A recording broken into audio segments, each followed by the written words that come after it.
Hi all, welcome back to Little Pandit channel. So நம்ம வந்து மாத்ராஸ் பார்த்துட்டு இருக்கோம் இல்லையா? அதில் லாஸ்ட் செட் ஆஃப் மாத்ராஸ் யா, ரா, லா, வா, ஷா, ஷா, சா, ஹா அந்த இதில் பார்த்துட்டு இருக்கோம். ஸோ லாஸ்ட் வீடியோவில் நம்ம 2 மாத்ராஸ் பார்த்துருப்போம், ரா அண்ட் லா. ஸோ இப்போ வந்து இதில் ஒரே ஒரு மாத்ரா, ஏன்னா வா.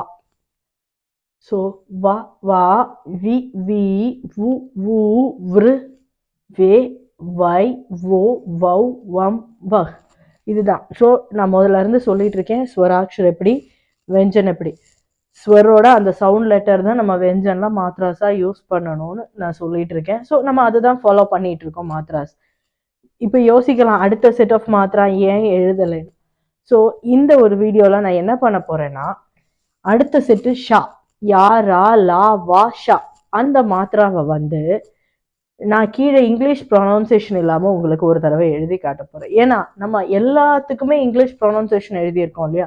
ஸோ ப்ரொனவுன்சியேஷன் இல்லாமல் ஒரு மாத்திரை எப்படி எழுதுறதுன்னு பார்க்கலாம். ஏன்னா அதில் ஒரு சின்ன டெஃபினேஷனும் சொல்ல வேண்டியிருக்கு, இல்லைன்னா சின்ன ஒரு கிளாரிட்டி உங்களுக்கு சொல்ல வேண்டியிருக்கு. அதனால தான் இப்போ நம்ம அந்த ஷாவை பார்த்துடலாமா?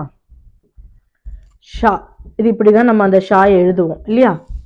இந்த ஷாவோட மாத்திரா வந்து, ஏன்னா நான் இதை வந்து இங்கிலீஷ் ப்ரொனன்சியேஷன் இல்லாமல் ஏன் கொடுக்குறேன்னா, நம்மளும் தெரிஞ்சுக்கணும். எல்லாத்துக்கும் இங்கிலீஷ் ப்ரொனன்சியேஷன் வந்துகிட்டு இருந்ததுன்னா தெரியாமல் எப்படி எழுதுறது? ஸோ இங்கிலீஷ் ப்ரொனன்சியேஷன் இல்லாமல் எப்படி ஷா எழுதுறது? ஷா, ஷா. இன்னொரு கோடு, ஏன்னா இப்படி கோடு போட்டுட்டு எழுதக்கூடாது, அதுக்கு தான் நான் அப்படி போட்டு காட்டினேன். ஸோ ஷா, ஷி. இப்போ நம்ம வந்து இ சவுண்ட் எல்லாத்துலயும் எழுதுறோம்ல, இப்படி போட்டு ஷி, ஷி, ஷூ, ஷூ, ஷ், ஷே, ஷை, ஷோ, ஷவ், ஷவுக்கு சாரி, ஷவ், ஷம், ஷா.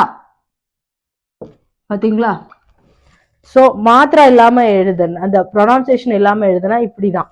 இவ்வளவுதான் லெட்டர், சிம்பிளா எழுதி முடிச்சிடலாம்.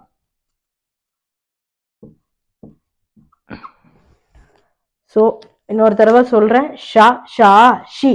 ஷி எழுதும் போது அந்த வித்தியாசத்தை பார்த்தீங்களா? முதல்ல கோடு போட்டுட்டு ஷா எழுதிட்டு இப்படிதான் போடணும், ஓகேவா? இந்த ஷியும் நான் எழுதுறதை நீங்க பார்த்துருப்பீங்க இப்படி, கரெக்டா? இதுக்காக தான் நான் இது ப்ரொனவுன்சியேஷன் இல்லாம எழுதினேன். ஷா, ஷா, ஷி, ஷி, ஷு, ஷூ, ஷ்ரு, ஷே, ஷை, ஷோ, ஷவ், ஷம், ஷா. இதுதான் ஷாவோட மாத்ராஸ். இனிமே நம்ம உள்ள மீதி உள்ள மாத்ராஸ் யா, ரா, லா, வா, ஷா, ஷா, ஷா. அடுத்த 2 ஷாவும் இதே மாதிரி வித்தவுட் என்னது ப்ரொனவுன்சியேஷன், இங்கிலீஷ் ப்ரொனவுன்சியேஷன் இல்லாம தான் நான் எழுத போறேன். ஸோ அது உங்களுக்கு ஈஸியா இருக்கும் புரிஞ்சுக்கிறதுக்கு. எல்லாம் இங்கிலீஷ் ப்ரொனவுன்சியேஷனோட பார்த்துட்டோம்னா நம்ம படிக்கும் போது அது கொஞ்சம் டிஃபிகல்ட்டா இருக்கும். ஸோ இது கொஞ்சம் ஈஸியா இருக்கும்னு நான் நினைக்கிறேன். ஸோ இங்கிலீஷ் ப்ரொனவுன்சியேஷனோட மாத்ராஸ் வேணும்னு சொல்லியிருந்தீங்கன்னா தயவு செஞ்சு கமெண்ட்ல சொல்லுங்க. தேங்க்யூ ஃபார் வாட்சிங். சேனலை ரெகுலராக வாட்ச் பண்ணுங்க. என்னோட வீடியோஸ் பிடிச்சிருந்தா லைக் பண்ணுங்க, ஷேர் பண்ணுங்க.